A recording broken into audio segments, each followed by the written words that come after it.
वर्गीकी के पद अनुक्रम। ठीक है, चलिए हमने वर्गीकी के बारे में पढ़ा, इससे पहले वाले वीडियो में हमने देखे थे वर्गीकी होता क्या चीज़ है, उसमें हमने अलग अलग वर्गीकरण पढ़े थे।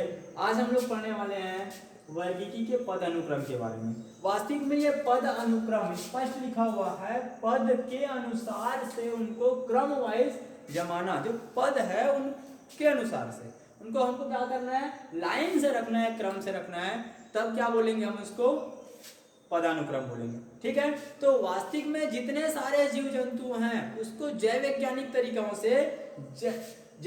तरीकाओं से एक अलग से सिस्टमेटिक रखा गया है, तब इसको बोला गया है जैव वर्गीकी। जब यदि जैव वैज्ञानिक तरीकों से उनको अलग से रखा जाता है तब उसी को क्या बोला जाता है, जैव वर्गीकी के नाम दिया जाता है। ठीक है, लेकिन मैं बात करता हूं उनको योजनाबद्ध तरीकों से व्यवस्थित रखने का जो प्रक्रिया होती है वही कहलाता है वर्गीकी के पदानुक्रम। आपको बोल दिया जाए वर्गीकी के पदानुक्रम की परिभाषा बताना है तो जीवों को एक निश्चित योजनाबद्ध तरीकों से क्रमबद्ध करने का जो तरीका होता है वो क्या कहलाता है, वर्गीकी के पदानुक्रम कहलाते हैं। ठीक है, चलिए इसमें जो वर्गीकी के पदानुक्रम आते हैं उसमें बहुत सा अलग अलग सिंपल सा वर्ड दिया गया है जिसमें हम लोग देखते हैं। ठीक है, वर्गीकी के पद अनुक्रम के बारे में होती क्या क्या चीज है, तो सबसे पहले आता है इसमें किंगडम। ठीक है, दूसरा आता है आपका फाइलम, तीसरा आता है आपका क्लास, चौथा आता है आपका ऑर्डर, पांचवा आता है आपका kingdom, phylum, class, order. Order के बाद आपके आने वाले हैं फैमिली, फैमिली के बाद आने वाले हैं आपका जीनस, और जीनस के बाद आती है आपका स्पीसीज। ठीक है, स्पीसीज, ये स्पीसीज तो ये आपको लगातार मिलेंगे, जिसको किंगडम को जगत कहा गया है। ये था आपका संघ, क्लास, वर्ग, गण, कुल, वंश और जाति। क्योंकि हमने ये देखा है कि इनको बढ़ते क्रम के आधार पर जमाया गया, जाति, वंश, कुल, गण, वर्ग, संघ और जगत, योजनाबद्ध तरीके से इनको लगातार क्रम वाइज इनको रखा गया है। और यही क्रम वाइज रखने का जो प्रक्रिया कहलाती है वो क्या कहलाती है, आपका वर्गीकी के पदानुक्रम के नाम से इसको जाना जाता है। ठीक है, चलिए अब इसमें से जो प्रत्येक होता है किसी भी एक को चाहे मैं जाति ले लूं, चाहे वंश ले लूं, चाहे कुल ले लूं, किसी एक को क्या किस नाम से जाना जाता है, टेक्सॉन के नाम से जाना जाता है। टेक्सा का मतलब ही होता है एक शब्द या एक वर्ड।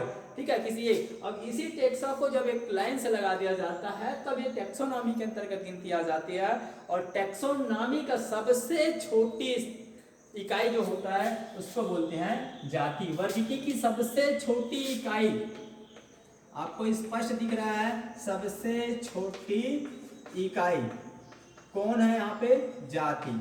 आपको सबसे वर्गीकी का सबसे छोटी इकाई ऐसा ना बोला जाए तो भी आपको जाति बताना है, और वर्गीकी की सबसे छोटी वर्गीकी तो बता दिया आपने, लेकिन इकाई क्या है ऐसा भी आपको बोल दिया जाए तो आपको क्या बताना है, जाति को ही बताना है। आपको वर्ड दे दिया 2 4 3 1, इसमें इकाई शब्द ये लास्ट को ही लेने वाला है और फर्स्ट को लेने वाला है, और यही सबसे छोटा वर्ड है क्योंकि ये तो 1 बनेगा, ये 30 बन जाएगा, ये 400 बन जाएगा, ये 2000। तो ये जो स्थिति बनती है वो इकाई शब्द के लिए आता है, छोटी शब्द के लिए आती है। चलिए आगे हम लोग बात करते हैं वास्तविक में। अब हमसे लगातार इस प्रत्येक को एक एक करके सिरे से पढ़ने वाले हैं, जिसमें हम सबसे पहले बात करते हैं जाति के बारे में।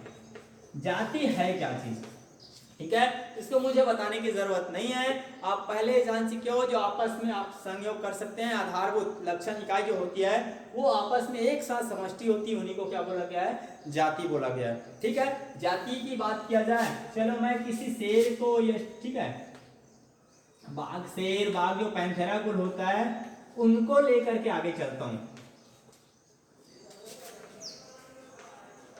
शेर, बाघ और उनको लेकर के मैं आगे चलता हूं।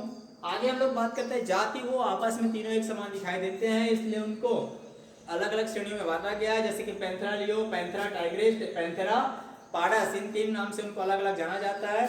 चलिए आगे बात करते हैं अपन। दूसरा आता है अपन क्या पढ़ने वाले हैं, वंश। ठीक है, वंश सिंपल से आपको एक समान जीवों को किसके अंतर्गत रखा गया है, जाति के अंतर्गत रखा गया है। तो इसमें आपको बताना है एक समान जातियों का जो समूह होता है, ठीक है, एक समान जातियों का समूह क्या कहलाता है, वंश कहलाता है। आपको एकदम सरल वर्ड में वही बताना है कि एक समान जातियों का जो समूह होता है उसको किसके अंतर्गत रखा गया है, वंश के अंतर्गत रखा गया है। जैसे जातियों का समूह आपको अलग अलग मिलता है, जैसे मैं बात करता हूँ शेर के बारे में बात करता हूँ, ठीक है, तो ये आता है आपका पैंथेरा लियो।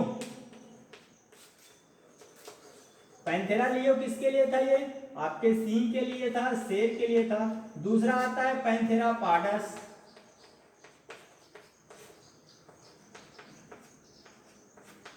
ये किसके लिए था, आपके चीता के लिए था।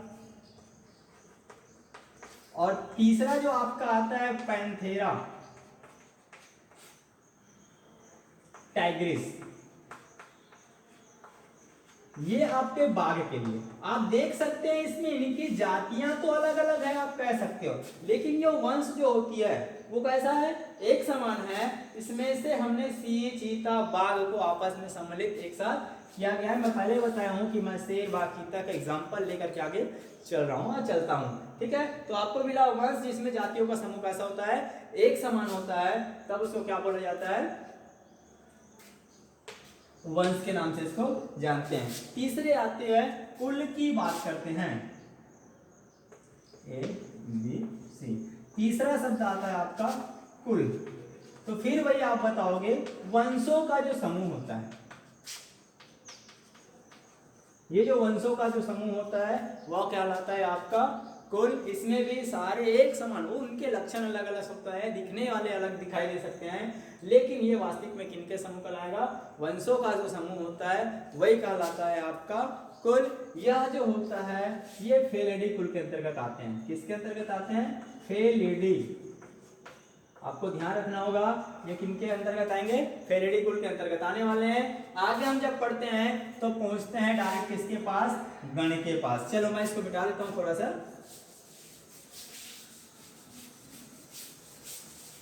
चलिए अब आ गया आपका कुल। कुल जो हो गया तीसरा जिसमें आपने पढ़े थे फैमिली के बारे में। अब हम बात करने वाले हैं गण, ठीक है।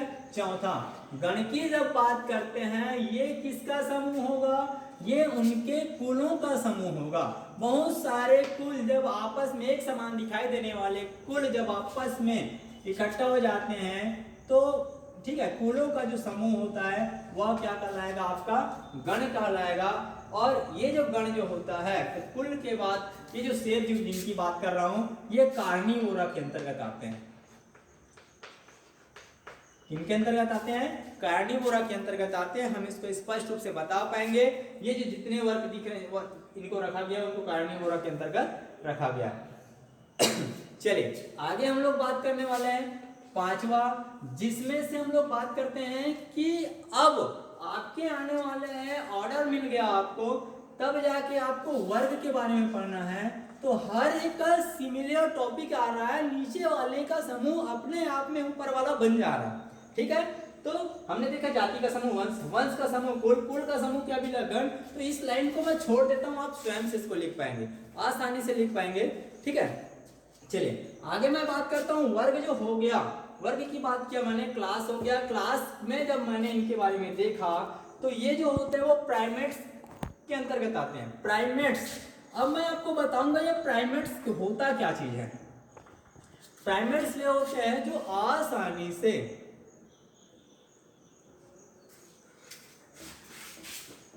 ठीक है ना, वो कट रहा था ऊपर, ठीक है। प्राइमेट्स की बात कर रहा हूँ। प्राइमेट्स जो हम मनुष्य, स्तनी और बंदर, इनको श्रेणी में इनको लिया जाता है। वास्तविक पे बात किया जाए इनको जो क्लास जो होता है, जो वर्ग जो होता है उनको सब वर्ग में अलग अलग तरीकों से और बांटा जाता है, ठीक है। चलिए प्राइमेट्स के बारे में बताऊंगा मैं। तो ये अलग अलग क्लास में आपके डिवाइड हो जाएंगे। क्लास जो होता है, वर्ग जो होता है, ठीक है, इनको फिर से अलग अलग गण में रखा गया था, जो आपको प्राइमेट्स में मिलेंगे और आपके कार्निवोरा में मिलेंगे। तो कार्निवोरा आपको स्पष्ट पता चल रहा है कि वो शेर, बाघ और चीता के श्रेणी का होता है, ठीक है। चलिए हम आगे बात करने वाले हैं किसके बारे में। अब ये जो आपका वर्ग बढ़ गया, ये जो आपका वर्ग बढ़ गया, अब इसी को मैं उपवर्ग में बांट देता हूं।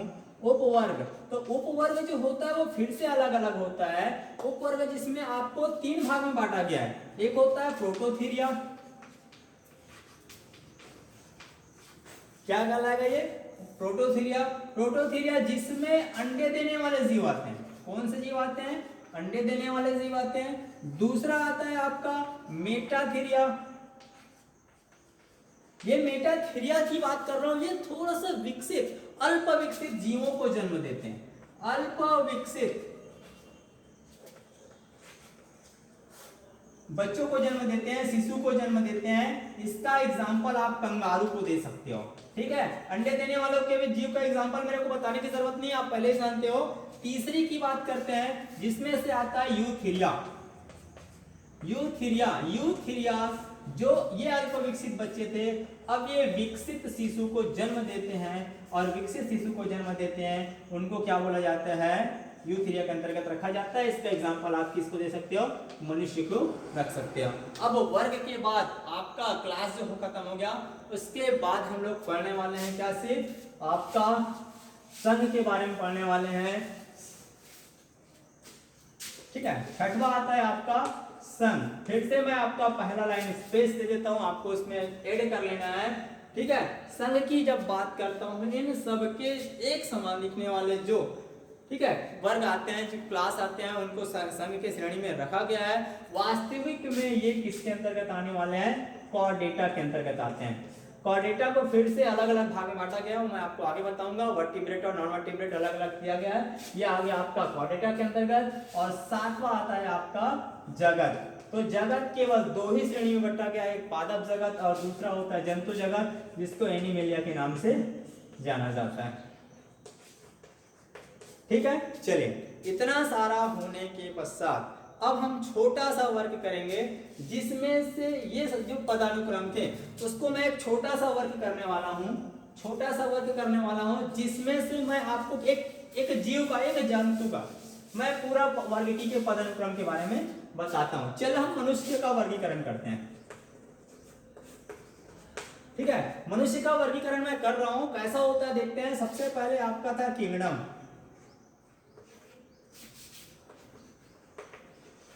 ये आपका किंगडम था, वो हम मनुष्य किस श्रेणी में आएंगे, तो हम पादप है कि जंतु है, आप पहले जानते हो, तो ये आएगा आपका एनिमेलिया की श्रेणी में, ठीक है। दूसरा आता है आपका फाइलम की बात करते हैं।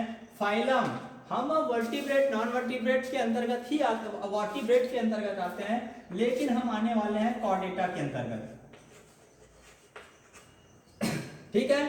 अब आने वाले हैं आपका ऑर्डर, क्लास के बारे में। चले अब मैं बता रहा हूं क्लास के बारे में बात कर रहा हूं, तो आप किस वर्ग के अंतर्गत आते हो। तो इस कॉर्डेटा को फिर से 5 भाग में बांटा गया है, फिशेस, एम्फिबियंस, रेप्टाइल्स और बर्ड, और क्या आने वाले आपके मैमेलियंस। तो आप मैमेलिया के अंतर्गत आने वाले हो, मैमेलिया, ठीक है। चलिए नेक्स्ट की बात करते हैं, आपके ऑर्डर। ऑर्डर, ये जो आपके गण होते हैं, कौन सा श्रेणी में, मैमेलिया तो आपके क्लास थे। ऑर्डर्स के बारे में बात कर रहे हैं, तो मैं पहले बता दिया हूं कार्निवोरा या प्राइमेट्स के बारे में, तो हम आते हैं प्राइमेट्स में, ठीक है। हम प्राइमेट्स के अंतर्गत आने वाले हैं। चलिए इसको बोला जाता है प्राइमेट्स, मैं आपको एक बार फिर से बता चुका हूं। अब आने वाला है हमारा ऑर्डर के बाद सीधा आएंगे फैमिली के बारे में। तो हम आते हैं, मनुष्य जो आता है वो होमोनिडी फैमिली के अंतर्गत आता है।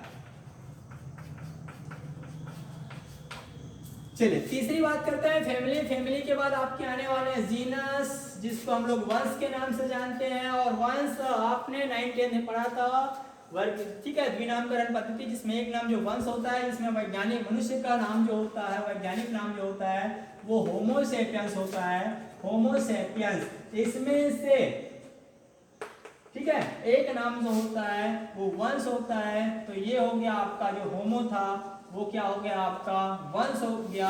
और आपकी स्पीसीज की बात किया जाए तो ये आपका स्पीसीज किसके अंतर्गत आ जाएगा, सेपियंस के बारे में आ जाएगा,